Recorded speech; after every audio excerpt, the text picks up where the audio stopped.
नमस्ते दोस्तों, welcome back to book decode, जहां हम थिक और कॉम्प्लेक्स बुक्स को डिकोड करते हैं आपके लिए। मैं हूं आपका होस्ट और आज हम एक ऐसी लाइफ फिलॉसफी के बारे में बात करेंगे जो आपकी लाइफ का पर्सपेक्टिव बदल देगी। अगर आपने अभी तक चैनल को सब्सक्राइब नहीं किया है तो click that button right now, क्योंकि यहाँ ज्ञान और ग्रोथ कभी रुकती नहीं। Let's dive into today's deep discussion. Hello everyone. और सच बताऊं तो आज का जो डीप डिस्कशन है ना, वो हम सबकी डेली लाइफ से बहुत क्लोजली जुड़ा हुआ है। बिल्कुल, क्योंकि मैं पिछले कुछ दिनों से एक चीज सोच रहा था। अच्छा, क्या?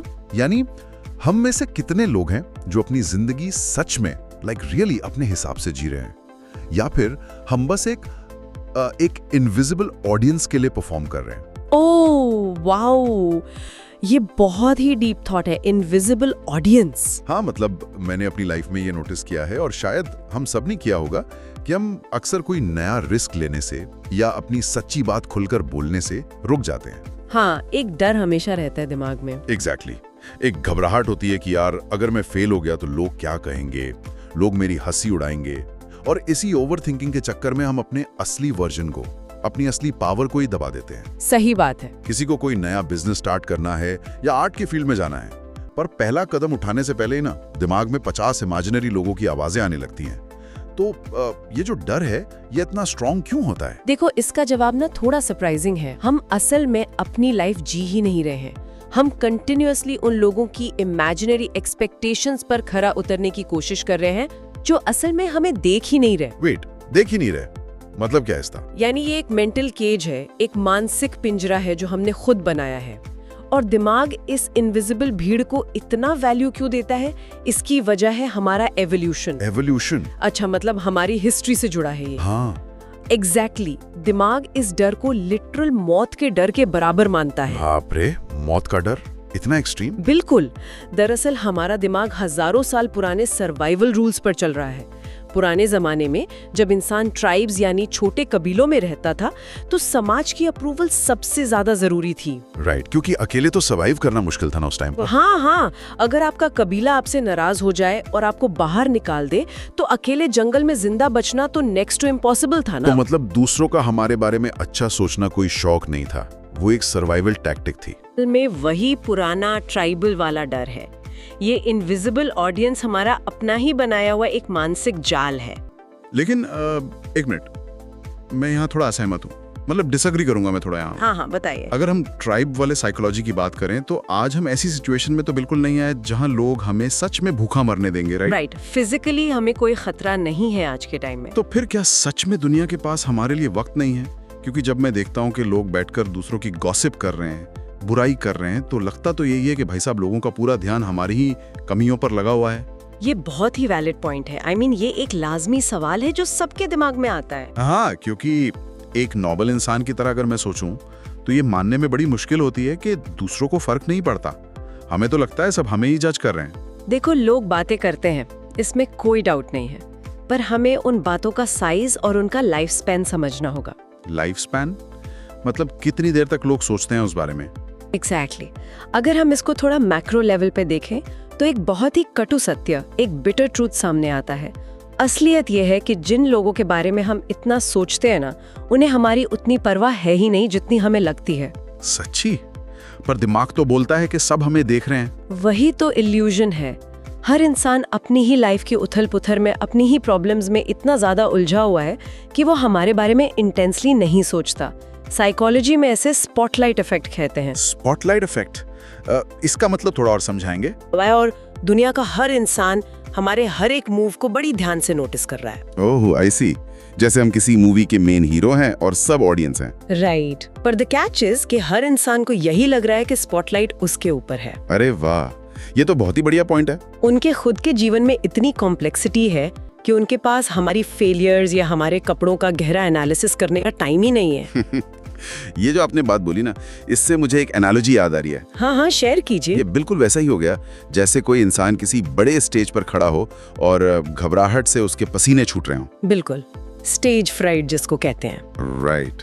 ये लग रहा है कि सामने बैठे सैकड़ों लोग उसे कंटिन्यूअसली घूर रहे हैं, उसके कपड़ों को जज कर रहे हैं, उसके बोलने के तरीके को स्कैन कर रहे हैं। पर रियलिटी कुछ और ही होती है। एग्जैक्टली। अगर वो इंसान ध्यान से देखे ना, तो असल में पूरी ऑडियंस अपने अपने मोबाइल फोन्स में बिजी है। कोई स्क्रॉल कर रहा है, कोई चैट कर रहा है। हाँ, कोई अपने घर की टेंशन में बैठा है। वो लोग अपनी ही परेशानी में खोए हुए हैं, पर वो बेचारा स्टेज पर खड़ा इंसान बस अपनी इमेजिनेशन के डर से खुद को सजा दिए जा रहा है। ये बहुत ही परफेक्ट एग्जाम्पल दिया आपने, सही में परफेक्ट है।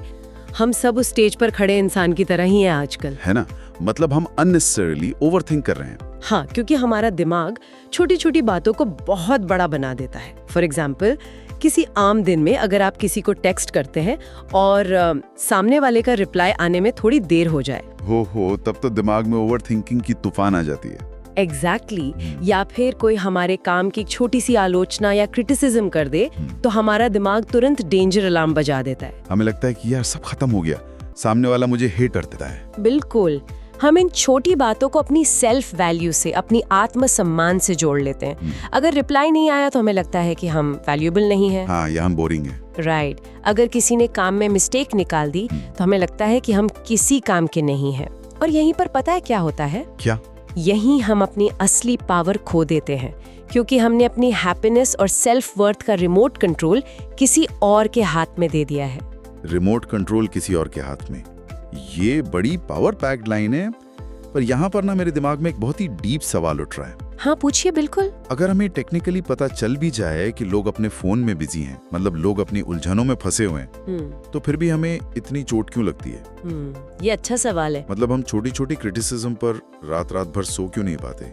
हाँ। अगर दर्द दूसरों के बोलने में नहीं है तो फिर वो एक्चुअल पेन आ कहां से रहा है? आई एम ग्लैड कि आपने ये पूछा, क्योंकि यही इस डिस्कशन का सबसे मेन हिस्सा है। असली सवाल ये है ही नहीं कि लोग क्या सोचते हैं। तो फिर क्या है असली सवाल? असली सवाल ये है कि हमें क्यों फर्क पड़ता है। जब हम इसकी डेप्थ में जाते हैं ना, तो एक नया सच खुलता है। दर्द दूसरों के जज करने से नहीं होता। तो फिर किससे होता है?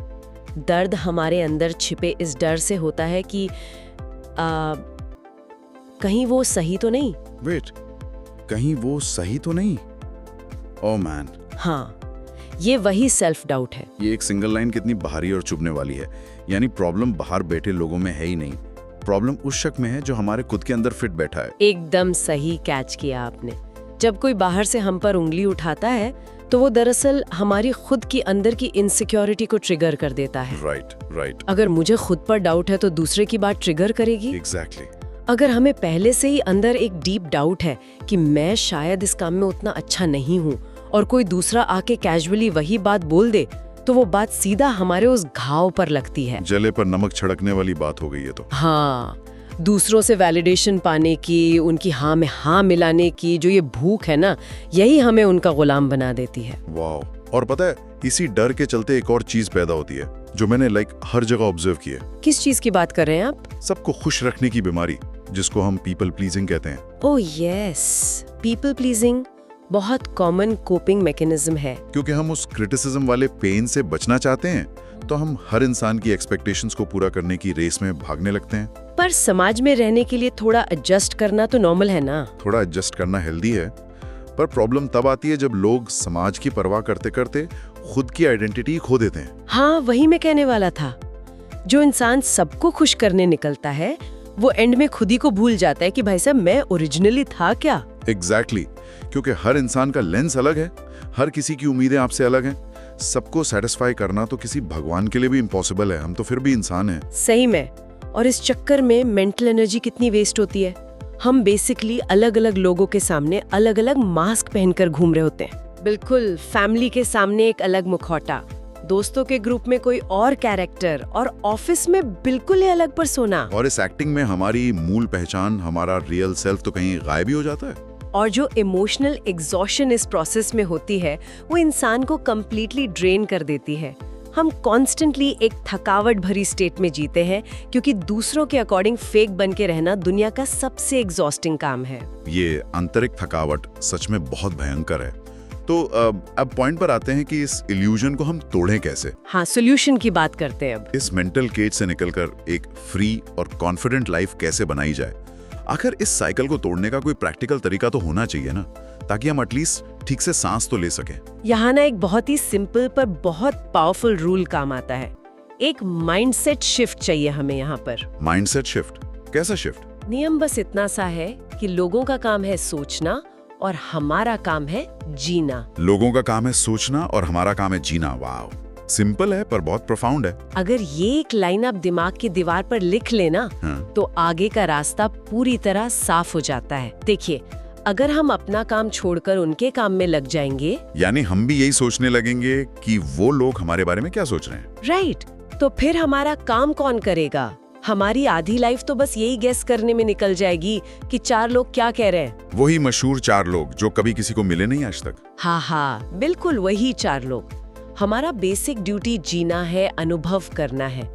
दूसरों के थॉट्स को कंट्रोल या मैनेज करना हमारा काम नहीं है। उनके दिमाग में क्या चल रहा है उस पर हमारा 0 कंट्रोल है वैसे भी। चलिए एक सेकंड, इस थॉट को ना थोड़ा और जमीन पर लाते हैं। एक मेंटल एक्सपेरिमेंट या एक गेम जैसा ट्राई करते हैं।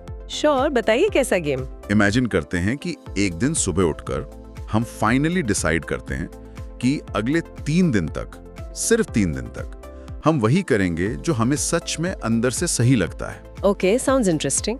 हम अपनी पसंद के कलर्स पहनेंगे, भले ही वो थोड़े लाउड या अजीब लगे।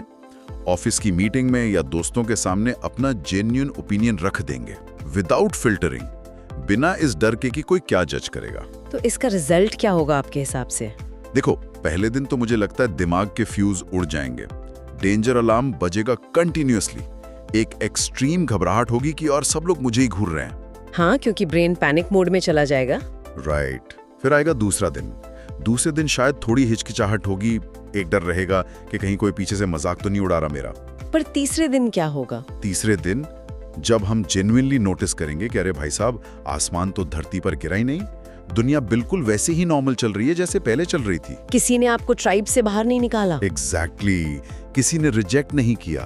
तो तीसरे दिन ना एक अजीब सी आजादी महसूस होगी, बिल्कुल ऐसे जैसे किसी कैदी के पैरों से बरसों पुरानी कोई अदृश्य जंजीर अचानक से खुल गई हो। ये जो 3 दिन की आपने विजुअलाइजेशन दी ना, ये साइकोलॉजिकल पर्सपेक्टिव से बिल्कुल सटीक है और ये बहुत पावरफुल एक्सरसाइज है। सच्ची? मतलब साइकोलॉजी इसको बैक करती है? 100%, क्योंकि ग्राउंड रियलिटी यही है कि हमें सोसाइटी ने नहीं बांधा हुआ था, हमने एक्टिवली खुद को बांधा था। उनकी इमेजिनरी सोच से और उनकी वैलिडेशन की क्रेविंग से। बिल्कुल। जब कोई इंसान इस 3 दिन के एक्सपेरिमेंट से एक्चुअली गुजरता है, तो उसका ब्रेन नए रियल वर्ल्ड एविडेंस कलेक्ट करता है। प्रूफ मिल जाता दिमाग को। हाँ, दिमाग को सबूत मिल जाता है कि हमारे इंडिपेंडेंट डिसीजंस लेने से कोई डिजास्टर नहीं आया, कोई एक्चुअल कबीला हमें जंगल में छोड़ने नहीं आ रहा। ओहो, तो वो सर्वाइवल वाला जो एंशिएंट डर था वो शांत हो जाता है इससे। सही पकड़ा। ये प्रूफ हमारे उस हजारों साल पुराने डर को डीएक्टिवेट कर देता है।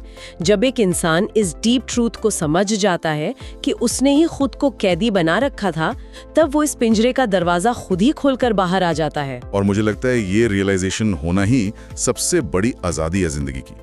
यानी आजादी किसी दूर पहाड़ की चोटी पर नहीं बैठी थी, हमारे दिमाग के अंदर ही वेट कर रही थी हमारा। हमेशा से वही थी, हम बस गलत जगह देख रहे थे। तुमको मेंटेन कैसे रखें? मेंटेन रखना थोड़ा ट्रिकी हो सकता है शुरू में। हाँ, क्योंकि आदत तो पुरानी है ना।